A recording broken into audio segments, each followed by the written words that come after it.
Elogios mutuos y sintonía entre los presidentes ruso Putin y estadounidense Trump tras finalizar una cumbre en Alaska que generó máxima expectación, pero que deja muchas preguntas y ninguna respuesta. Todo empezó con sonrisas, un aplauso y un caluroso apretón de manos. Así recibía horas antes el presidente estadounidense al mandatario ruso en Alaska. Bienvenidos a esta nueva edición de DW Noticias. Soy Ana Plasencia en Berlín. Los presidentes estadounidense y ruso califican de constructiva y productiva su reunión de casi 3 horas en Alaska, reunión a la que siguió una conferencia de prensa en la que no se pudieron hacer preguntas y que deja muchas dudas sobre si hablaron o no de potenciales negociaciones de paz con Ucrania y de si habrá o no un acuerdo para un alto el fuego. Sí sabemos que Putin llama a Kiev y a Europa a no crear obstáculos para la paz. Sumidos en una profunda crisis económica, los bolivianos votan este domingo en unas elecciones en las que 2 candidatos de derecha llegan como favoritos tras 20 años de dominio del movimiento al socialismo que lideró Evo Morales.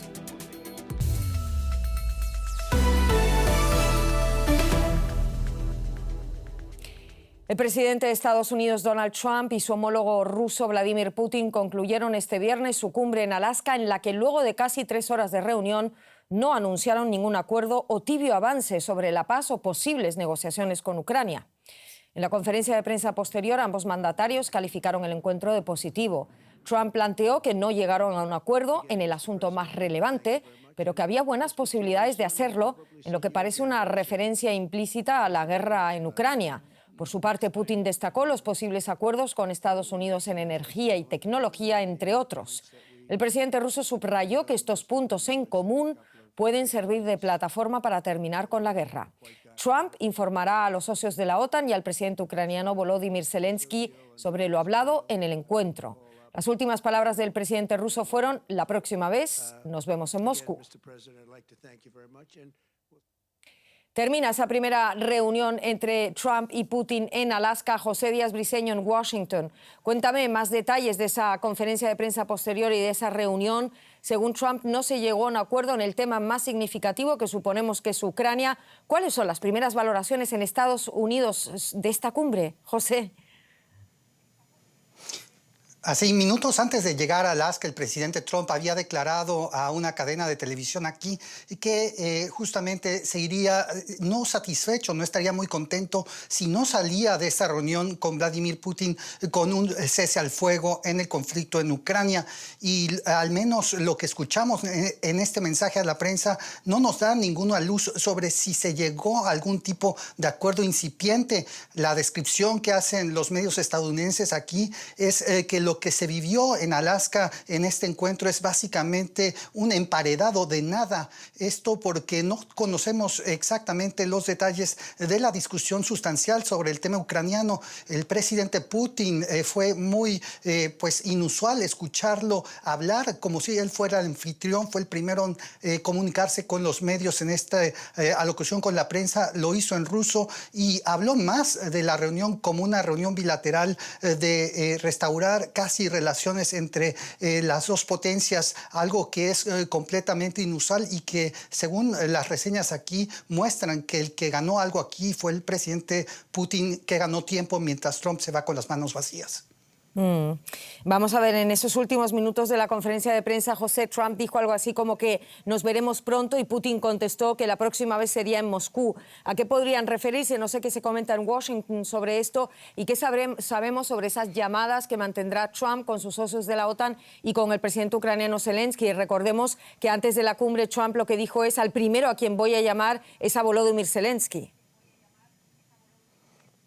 Así es, esa es la gran incógnita. ¿Cuál es la razón, la comunicación que debe tener el presidente Trump con sus socios transatlánticos y con Ucrania mismo para conocer lo que se habló en esta reunión con el presidente Putin? La gran incógnita es si se habló de cuestiones claves como las garantías de seguridad que exige Ucrania para sentarse a la mesa con el presidente Putin. También la cuestión de reparto de territorios, si es que se habló de esto. Es una gran interrogante interrogante los temas que abordará el presidente Trump con sus socios, y sin embargo el presidente Putin se sintió muy cómodo hablando ya de una segunda reunión, una vez más, y hablando de la historia común que el territorio de Alaska tiene para ambas naciones, y es por eso que aquí en Washington se percibe una vez más que el presidente Putin logró un punto, pues recordemos, esta reunión ocurre bajo la presión de que Rusia enfrentaría más sanciones comerciales y de alguna u otra manera la salvó. Veremos si los próximos días arrojan un poco más de luz a este asunto. Ha sido un día largo e intenso con esa cumbre entre Trump y Putin en Alaska. Nos lo contaba José Díaz Briceño en Washington. Muchísimas gracias. Un saludo. Y nos vamos a la economía con Paco. Y vamos a hablar de brecha salarial, Ana, y es que los inmigrantes en Europa y Norteamérica ganan de media casi un 18% menos que los trabajadores autóctonos. Así lo revela un estudio reciente de la Frankfurt School of Finance. Los investigadores analizaron una muestra de 13,5 millones de personas de Canadá, Dinamarca, Francia, Alemania, Países Bajos, Noruega, España, Suecia y Estados Unidos.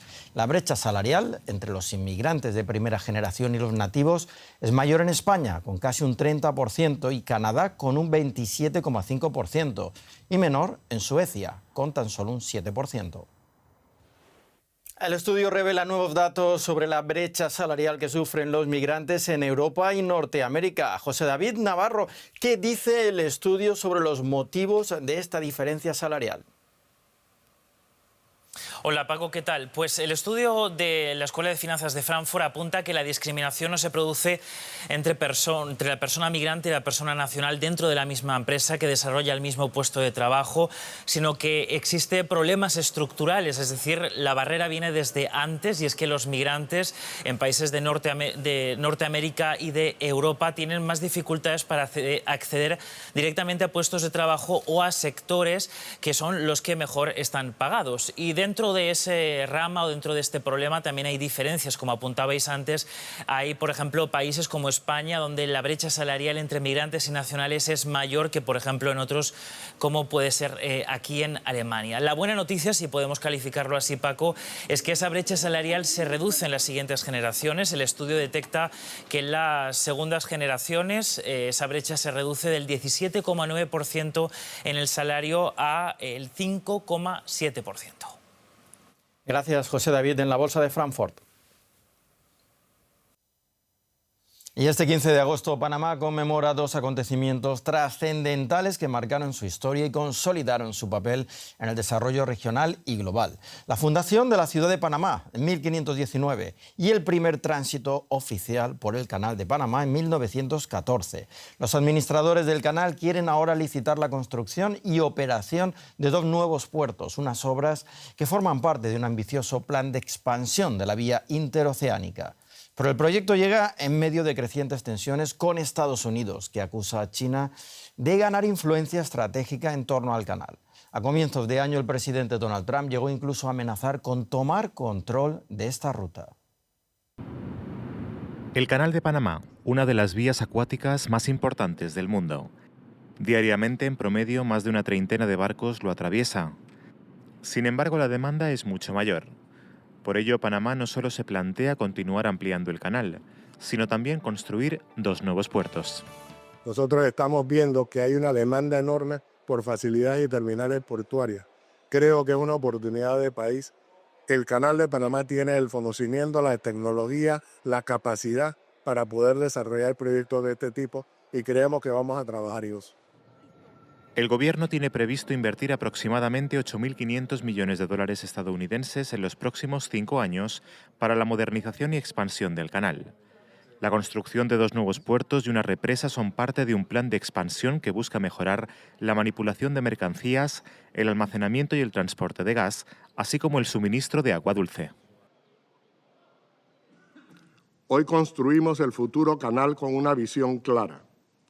Estamos integrando corredores logísticos y energéticos, ampliando nuestra infraestructura portuaria y desarrollando nuevas capacidades para combustibles más limpios. Nos preparamos no solo para un mayor volumen de tránsito, sino para un tránsito más inteligente, más verde y más conectado con las necesidades del planeta. A principios de este año, el gobierno estadounidense criticó la creciente influencia de China en la región y llegó a amenazar con tomar control del canal. Tras las reuniones con el secretario de Estado estadounidense Marco Rubio, el presidente panameño José Raúl Mulino anunció que Panamá no renovaría su participación en la iniciativa de la Franja y la Ruta China, con la que el gobierno de Xi Jinping promete expandir la histórica Ruta de la Seda. Una decisión que fue considerada por Rubio como un gran paso adelante para las relaciones entre Estados Unidos y Panamá. Y ante la creciente demanda mundial de innovación biotecnológica, la India está desarrollando un nuevo sector de alta tecnología, la bioimpresión 3D. Avi Biosciences fabrica bioimpresoras 3D que ayudan a crear tejidos que imitan los órganos humanos. Entre sus clientes se encuentran laboratorios de investigación, empresas farmacéuticas y universidades. Esta máquina es una bioimpresora 3D. Un dispositivo que inaugura un capítulo importante en la industria biotecnológica de la India. Fundada por Manish Amin y Suresh Sundaram en 2021, Avi Biosciences es una de las pocas empresas de la India que fabrica bioimpresoras 3D, máquinas especializadas que pueden ayudar a crear tejidos o células que imitan los órganos humanos. Se utiliza en la investigación médica, ensayos de medicamentos y algún día podrá construir órganos como el corazón o los pulmones. El objetivo final es poder proporcionar órganos a las personas. Creo que es algo que ya el mundo espera. A todas las personas que padecen algún tipo de afección les gustaría encontrar una solución. Si hay algo que está cerca de replicar o clonar un órgano, es esta tecnología. No hay nada que esté más cerca de eso. Con el lanzamiento de Avi en 2021 se hizo evidente el potencial de la industria. Las valoraciones difieren de un informe a otro, pero todas apuntan a un crecimiento sustancial del sector que para 2032 alcanzaría una cifra de entre 5.000 y 7.000 millones de dólares estadounidenses. Avi se ha expandido fabricando máquinas, creando sus propios biomateriales e incluso imprimiendo células hepáticas para estudiar cómo interactúan los medicamentos con el órgano. Nos especializamos en testeos preclínicos de medicamentos, es decir, antes de que lleguen a los seres humanos. Ese es nuestro ámbito de acción. El mercado mundial de pruebas preclínicas de medicamentos ronda los 30.000 millones. En la India supone aproximadamente entre el 5 y el 10% de esa cifra, por lo que estamos hablando fácilmente de entre 2.000 y 3.000 millones de dólares. Ahora tienen dos objetivos clave: cultivar tumores cancerosos in vitro para probar medicamentos y reducir así los ensayos con animales en la investigación farmacéutica y desarrollar cosméticos mediante alternativas impresas en 3D. Ambos casos de uso tienen una demanda global muy alta y los fundadores confían en sus cifras. Hemos experimentado un crecimiento interanual del 60% desde 2023 y para el año próximo prevemos crecer al 120%, ya que nos estamos expandiendo a diferentes sectores. Para 2030 esperamos alcanzar ingresos de alrededor de 5 millones de dólares. Ese es el objetivo. Estas cifras reflejan algo más que éxito empresarial. Son una señal de la creciente confianza en el futuro de la biotecnología y la bioimpresión 3D en la India, a medida que la industria comienza lentamente a desplegar todo su potencial. Y cuenta atrás para las elecciones en Bolivia. Sí, ya solo quedan 2 días. Bolivia vota este domingo en medio de una profunda crisis económica y una creciente desconfianza hacia la clase política. Tras 20 años de hegemonía del movimiento al socialismo más, el expresidente Evo Morales ha quedado fuera de los comicios tras ser inhabilitado por el Tribunal Constitucional. Morales pide a sus seguidores que no respalden a ningún candidato y opten por el voto nulo. Las últimas encuestas señalan como favoritos a los candidatos de derecha Samuel Doria Medina y Jorge Tuto Quiroga. Si ninguno obtiene la mayoría necesaria, habrá una segunda vuelta el 19 de octubre. 7,9 millones de bolivianos están habilitados este domingo para votar en las elecciones en Bolivia, pero no todos tienen claro por quién votar. Justino y Lucero, 2 de esos votantes, se enfrentan al dilema de elegir entre una oferta política que no termina de convencerlos. Yo digo a todo el pueblo íntegro de Bolivia, pues votaremos, veremos a quién votar. No espero que otro presidente que entre, sea un buen presidente y estemos bien, ¿no? Este fenómeno se debe a una combinación de factores, dice el analista Ricardo Paz, entre ellos el deterioro de la confianza en la política y en los candidatos. Han sido elecciones en un contexto de crisis económica, de fin de ciclo, y por lo tanto han generado una gran incertidumbre, ¿no? No han habido certezas ni en lo jurídico ni en lo político. Si la gente ve en los comicios, en las elecciones, una luz al final del túnel, ¿no? Por eso es que ya no se ha movilizado, ya no ha pedido la renuncia del gobierno. Los votantes están preocupados por la escasez de gasolina, diésel, la falta de dólares y la inflación que ha llegado al 16% acumulado hasta julio de 2025, según datos del Instituto de Estadística. Hoy en día ya no alcanza para nada. Ha subido alimentos, aceite, no se puede comprar. Hay otros que diario viven, no se puede comprar ni aceite ni pan. Todo, arroz, fideo, todo ha subido. Sueldo tampoco ha aumentado. No hay circulantes, no hay, y al mismo tiempo no hay ni gasolina, nomás no hay, ni petróleo no hay. La herencia que recibirá el próximo gobierno de Bolivia es una economía en crisis, afirma el analista económico Alberto Bonadona. En el momento que los gobernantes, los nuevos gobernantes, digan que van a llegar a un acuerdo con el Fondo Monetario Internacional, considero que la gente en su conjunto, la población boliviana, en alto número, una mayoría posiblemente, va a sentir que hay una posible solución hacia adelante, porque posiblemente encuentren las arcas del Estado vacías, no van a tener reservas en el Banco Central y en general pues, una economía que se está desplomando. Hay dos candidatos de derecha que lideran las encuestas. Entre los 8 presentados, Samuel Doria Medina y Jorge Tuto Quiroga. En un puesto menor está Andrónico Rodríguez, de izquierda, a quien Evo Morales ha llamado traidor y ha convocado al voto nulo. Evo Morales se ha convertido en el sepulturero del propio proceso que él ha iniciado, ¿no?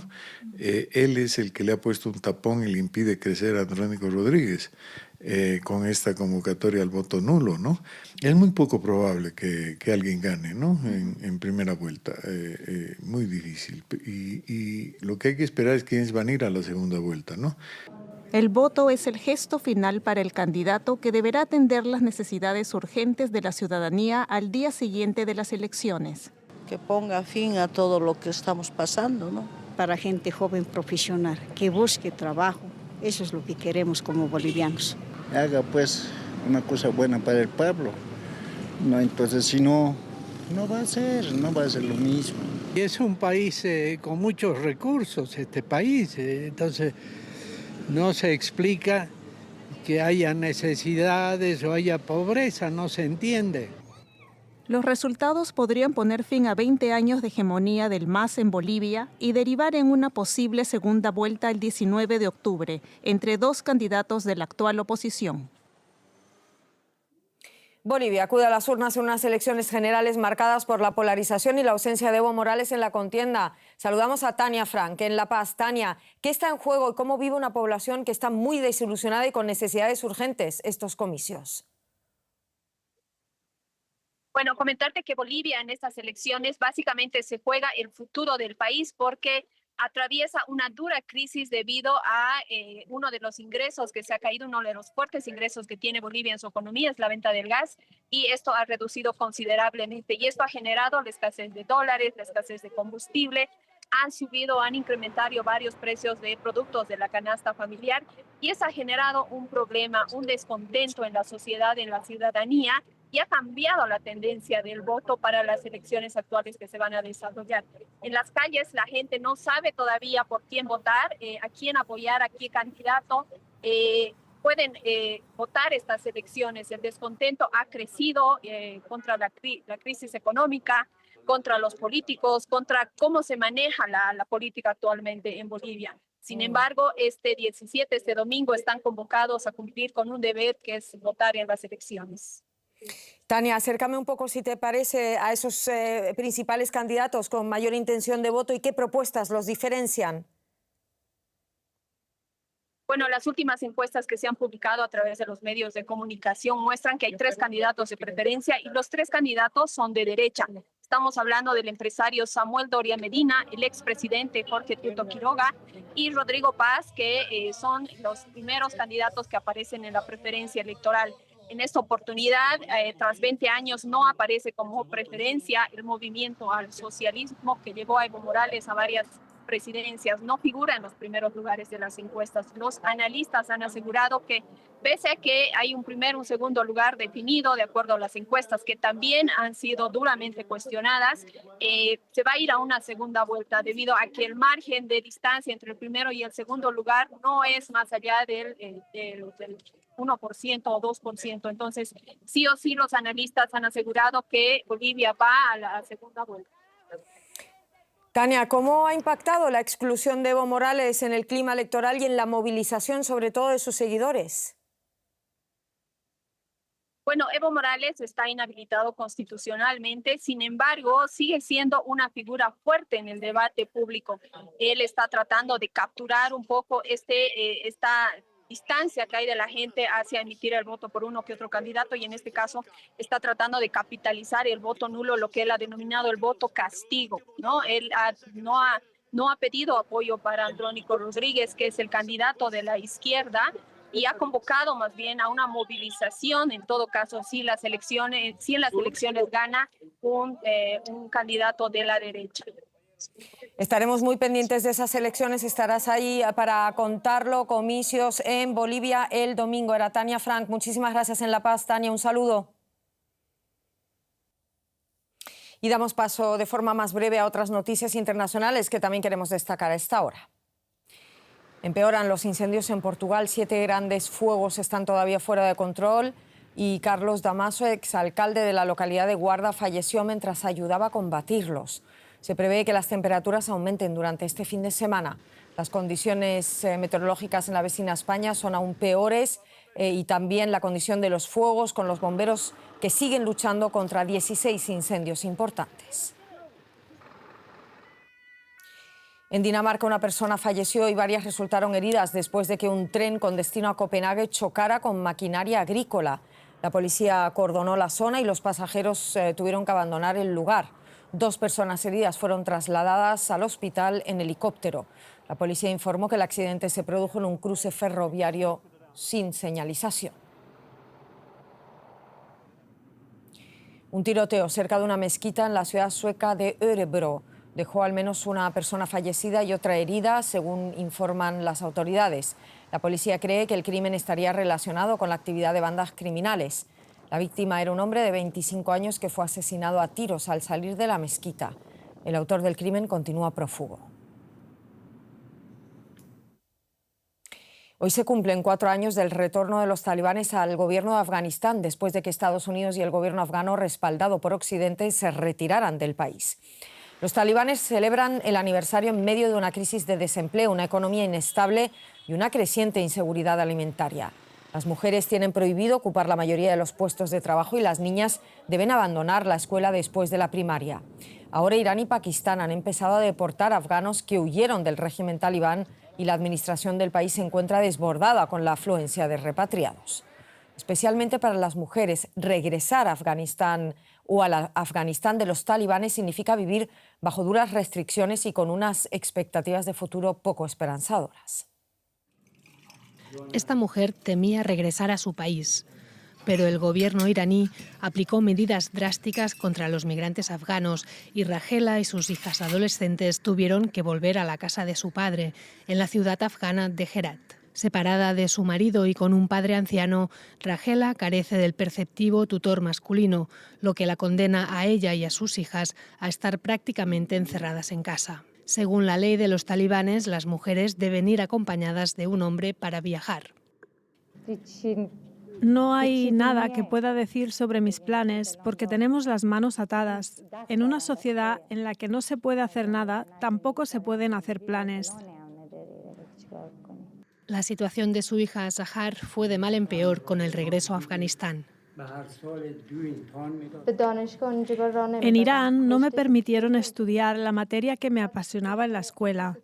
Cuando regresé a Afganistán, esperaba continuar mi educación, pero los talibanes lo cerraron todo y tampoco pude estudiar aquí. Bajo el régimen talibán, Afganistán es el único país del mundo que prohíbe a las niñas estudiar después de la escuela primaria. La única opción para seguir estudiando es asistir a las madrasas o escuelas religiosas. Aquí pueden estudiar el Corán, la ley islámica, la lengua árabe y las enseñanzas del profeta Mahoma. Cuando los talibanes regresaron al poder en 2021, Faiza acababa de terminar la escuela secundaria. Su objetivo era ser médico. Ahora espera volver a la universidad algún día y cumplir su sueño.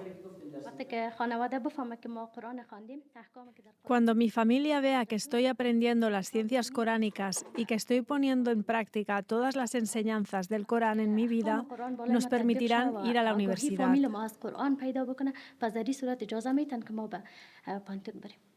Zaha no es tan optimista como Faiza. Veo el futuro muy negro.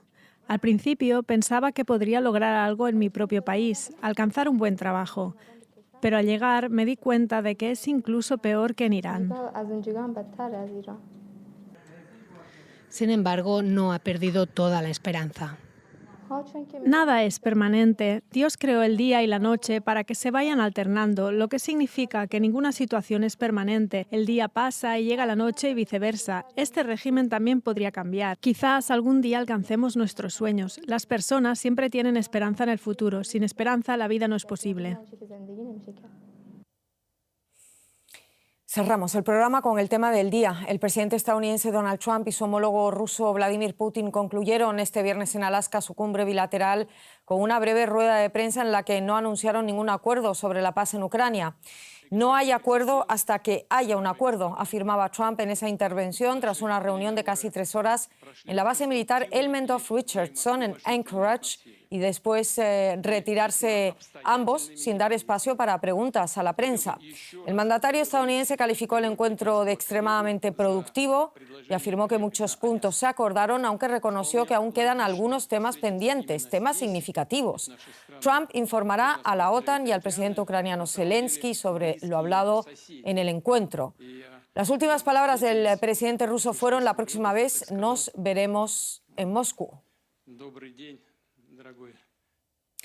Muchas preguntas sin respuesta ha dejado esa cumbre en Alaska. De momento esto es todo. Vamos actualizando contenidos, como no, en nuestra página web y en nuestros canales de redes sociales. En nombre de todo el equipo, gracias por estar ahí.